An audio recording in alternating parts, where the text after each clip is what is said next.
तारीख होती 25 ऑक्टोबर 1979. अर्जुन गोस्वामी नावाचा एक लोकल गुंड होता. पोलिसांच्या एका गटाने त्याला त्याच्या घरातनं पकडून नेलं, पण त्याला माहिती नव्हतं की त्याची वाट जी गोष्ट तिकडे बघते ती कायदा नव्हती, तर वेगळंच काहीतरी होतं. तिकडे 2 पोलीस ऑफिसर्सनी त्याचे हात पकडले, 2 पोलीस ऑफिसर्सनी त्याचे पाय पकडले आणि एक पोलीस ऑफिसर त्याच्यावर येऊन बसला आणि कान कोरणाऱ्यांकडे, नख कोरणाऱ्यांकडे एक असं एक अवजार असतं माहिती, असं बारीकसं ते, किंवा दाभण असते, आपण गोण्या शिवायला हे घेतो. त्यांनी चक्क त्या अर्जुन गोस्वामीचे डोळे फोडले. आणि इथे ते थांबले नाहीत, तर प्युरेस्ट फॉर्म मधलं ऍसिड त्यांनी घेतलं. त्या ऍसिडने एक सिरिंज भरली आणि ती सिरिंज त्याच्या डोळ्यामध्ये इंजेक्ट केली. बापरे.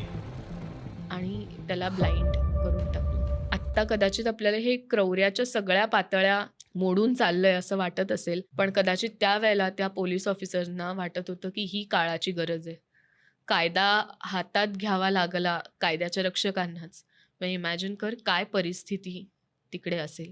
पण एकाच क्रिमिनल सोबत हे करून ते थांबले नाहीत. आता त्यांना मोडस ऑपरेंडी मिळालेली. पहिल्यांदा त्यांना असं वाटत होतं की आता हे गुंड आपल्याला घाबरायला लागलेत. तेवढ्यातच त्यांना त्यांचा अजून एक पुढचा विक्टिम सापडला आणि तो होता 20 वर्षाचा उमेश यादव. तो आपल्या रिलेटिव्स कडनं येत होता आपल्या कुटुंबाबरोबर गाडीत बसून. तेव्हा त्याची गाडी थांबवून पोलिसांनी त्यालाही अटक केली आणि तिथल्याच नवगज नावाचं एक पोलीस ठाणं होतं. त्या पोलीस ठाण्यामध्ये त्याला नेऊन त्याच्याबरोबरही सेम प्रकार केला. ते एका डॉक्टरची रीतसर मदत घेऊन ते हे करत होते. बापरे. अर्थात जेव्हा डॉक्टर अवेलेबल नसेल, सिरिंजनी त्यांना ते इंजेक्ट करता येत नसेल, तेव्हाही त्यांनी काही फार they didn't worry about it, कारण चक्क त्यांनी ऍसिडची बाटली अख्खी उतली आणि मग त्यामुळे आजूबाजूचे डोळ्याच्या बाजूचा भागही जळला.